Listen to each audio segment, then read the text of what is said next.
अस्सलाम वालेकुम, बिस्मिल्लाहिर्रहमानिर्रहीम। डाटा एजुकेशन के जावा ऑब्जेक्ट ओरिएंटेड प्रोग्रामिंग लैंग्वेज के सेशन नंबर 1 के थर्ड पार्ट में आज हम बात करेंगे कि जेडीके क्या है। ये भी एक बड़ा सवाल होता है। Java development kit, explain Java development kit tools, explain JVM and configure JDK.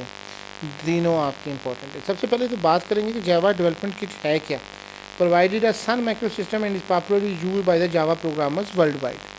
जिसने भी जावा पढ़नी है करनी है तो उसको जेडीके इंस्टॉल करनी पड़ती है। और ये माइक्रोसॉफ्ट सन माइक्रो सिस्टम ने इशू किया। Purpose of JDK to provide software and tool required for compiling, debugging and executing Java application. जो आप जावा में प्रोग्राम लिखेंगे उसको कंपाइल करना, डीबग करना, डीबग कहते हैं एरर निकालना, कंपाइल करके उसको बाइट कोड में कन्वर्ट करना हो सकता है। आप इसको फ्रीली अवेलेबल है, आप सन सिस्टम की वेबसाइट से जेडीके को इंस्टॉल कर सकते हैं। जावा standard addition popularly called Java SC, इसी का फ़र्क है पूछे तो जावा एससी, इसका एससी से मुराद स्टैंडर्ड एडिशन है। और is the technology and platform that provide support for to build applications.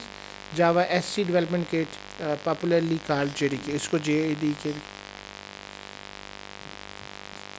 To important parts हैं जी। एक तो कहता है Java C, Java compiler. Java C compiler use to compile Java source code into byte codes. तो इसका काम है कि आपके जो सोर्स कोड है उसको बाइट कोड में कन्वर्ट करना। और the source code can be created using the an integrated development environment IDE. जैसे आप एक्लिप्स यूज़ कर रहे हैं, हम एक्लिप्स एक इंटीग्रेटेड डेवलपमेंट एनवायरनमेंट है। नेट बीन्स भी हैं, नेट बीन्स और simple text editor such as Notepad भी आप इस्तेमाल कर सकते हैं। जावा सी लिख के आपने उस प्रोग्राम का नाम लिखना है और देन आपका ये कंपाइल हो जाएगा। अब इसमें कुछ उसने कमांड्स बताइए। डैश क्लास पाथ आपको पूरा वेरिएबल सेट करना होगा। Dash d specify the destination directory. Dash g print all debugging information. Dot verbose produce additional output versions, display version, source path and help.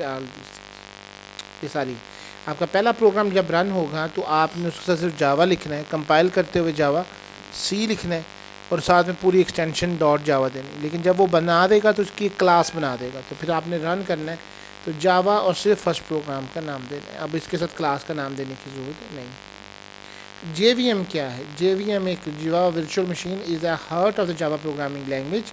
इसके अंदर बेसिकली क्या क्या चीज़ें? जावा लैंग्वेज जो आप इस्तेमाल करते हैं, byte code definition, Java Sun libraries पूरी की पूरी जो अभी तक बनी, और Java virtual machine structured of the dot class file. अच्छा, अब dot class file has made the principle of Java write once and run anywhere. मकसद ये है कि एक दफ़ा आपने बना लिया, रन कर लिया, तो आप इसको कहीं पे भी आप इसको इस्तेमाल कर सकते हैं। और computer on chip set with an implementation of the JVM. Virtual machine is a software concept based on the idea of an imaginary computer. उसका कंसेप्ट ये कि एक इमेजिनरी कंप्यूटर बना लिया जी, ये कंप्यूटर होगा, इसलिए एक computer. It has a logical set of instruction. These instruction define the operation of this imaginary computer. It can be thought as a mini operating system. It forms a layer of abstraction for the underlying. The compiler converts the source code into a byte code based on the imaginary computer's instructions. और फिर JVM internally creates a runtime system that helps in execution of the code through the following: loading the dot class file, और फिर managing the memory। एक आपका manage करना और एक आपकी उसके साथ मूव करना। Manages memory in the following way: when a JVM is invoked to a run application, it request the operating system for the enough memory for the JVM itself for the running the application. जब एक नया object आपका create हो जाता है तो JVM allocates memory for the object from the free memory. जो आपकी मेमोरी उसके बची हुई है फ्री में से, उसमें से एलोकेट कर देता है। When the free memory area is reduced after several object creation, JVM ask operating system for more. When an object is no longer used, it will be destroyed. The memory occupied by it will be freed up and the will. जब आपकी वो ज़रूरत के मुताबिक आपने objects बना लिए कुछ मेमोरी का ना, जेवीएम क्या करता है जी कि आपसे जगह ले ली थोड़ी सी। अब आपके हार्ड डिस्क में तो कई जीबी की है, तो मैं कहूँगा मुझे 10 MB दे दो। अगर वो सारे ऑब्जेक्ट्स ने उसको यूज़ कर लिया है तो फिर मैं और मांग लूँगा, अदरवाइज़ नहीं। और जो अब ऑब्जेक्ट्स अब नो लॉन्गर यूज़ में नहीं रहे, उनको डिस्ट्रॉय करके वो मेमोरी भी मैं उनकी रिलीज़ कर दूँगा। When the free memory area is occupied and no memory additional is available from the operating system, the JVM will halt the application and create the situation out of memory error. और अगर आपके पास भी जगह नहीं है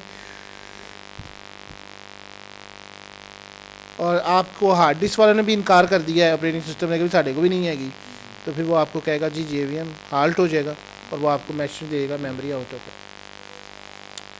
garbage collection कहते हैं आपने एक वेरिएबल बनाया, प्रोग्राम बनाया, बाद में उसने उसको कभी यूज़ ही नहीं किया। जैसा मैट्रिक्स की फिल्म में नहीं था, वो एक औरत होती है जो पुराने से लोग भूले बिसरे प्रोग्रामों को इकट्ठा करती रहती है, पता नहीं क्या नाम था उसका। लेकिन ये बताना मकसद आपको कि इसी तरह से हम भी बहुत सारे प्रोग्राम बनाते हैं, वेरिएबल बनाते हैं, फिर हम भूल जाते हैं, उसको कभी यूज़ नहीं करते, लेकिन वो अपनी जगह पे मेमोरी में कंजप्शन ले रहे होते हैं। इस तरह की वैल्यूज़ को हम गार्बेज कलेक्शन कहते हैं। तो इसलिए पहले हम इनिशियलाइजेशन का कंसेप्ट करते थे। कंप्यूटर क्या करता है, सी में तो खुद आपको डिस्ट्रॉय करना पड़ता है, गार्बेज को खुद साफ करना पड़ता है। जावा आपके लिए खुद कलेक्ट करता रहता है, देखता रहता है कि कौन सा आपका जो ऑब्जेक्ट है वो अब मेमोरी में नहीं है, उसको फिर वॉश कर देता है। तो ये अपनी सफाई भी खुद ही करता है गार्बेज कलेक्शन। अब ज़रा गौर कीजिए, सोर्स कोड, फिर Java compiler, convert it into byte code, और फिर नेटिव कोड, और JIT कंपाइलर, और फिर वर्चुअल मशीन। ये इस तरह से आपके काम करते हैं। JIT compiler just in time compiler, यानी जब आपको ज़रूरत होगी तब आपको कंपाइल करेगा। पाथ सेट कीजिए, कॉन्फ़िगर कीजिए, विंडो में आपको तरीक़ाकार बताया गया क्लास पाथ का, और एक सिंपल सा प्रोग्राम लिखना है। तो उसके स्टेप्स क्या हैं, सबसे पहले आपने क्लास देना है और फिर क्लास का नेम देना है। Class is a keyword and the class name is the class name. Class जो भी आप प्रोग्राम करेंगे, जैसे क्लास हेलो वर्ल्ड इसने दिया है, अब इसके अंदर एक main method is the entry point for the application, public static wide main string arguments आपके पास आ गया। ड्राइव द डिज़ायर्ड फंक्शनैलिटी, जैसे हमने लिखा है welcome to the hello world of the Java program, आप इसको लिखें और इसको कंपाइल करें। कंपाइल करने के लिए वही तरीक़ेकार, जब आप इस प्रोग्राम लिखे हुए कंपाइल करेंगे तो ये आपका एक बाइट कोड बना देगा इम्प्लाइड और क्लास की, और जब वो जस्ट जावा इम्प्लाई बनाएगा, क्योंकि इसका नाम क्लास इम्प्लाई था, तो फिर आपने जावा इम्प्लाई लिखेंगे तो आपको स्क्रीन के ऊपर एक आउटपुट उसकी डिस्प्ले कर दी।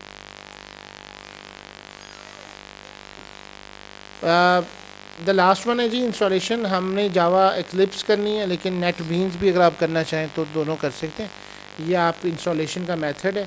आप इसके नेटबीन्स के अंदर कोडिंग इज़ कम्प्लीटेड, और आई थॉट सो कि आप जावा, कुछ लोग ID को तौर पे जावा बीन्स को करना चाहते हैं, but I always like to prefer the Eclipse, so that's the same one के फाइल एडिट व्यू उसकी बताने की ज़रूरत नहीं है। आप एक्लिप्स को डाउनलोड कर लें तो वो भी काफ़ी बेहतर है। So thank you very much and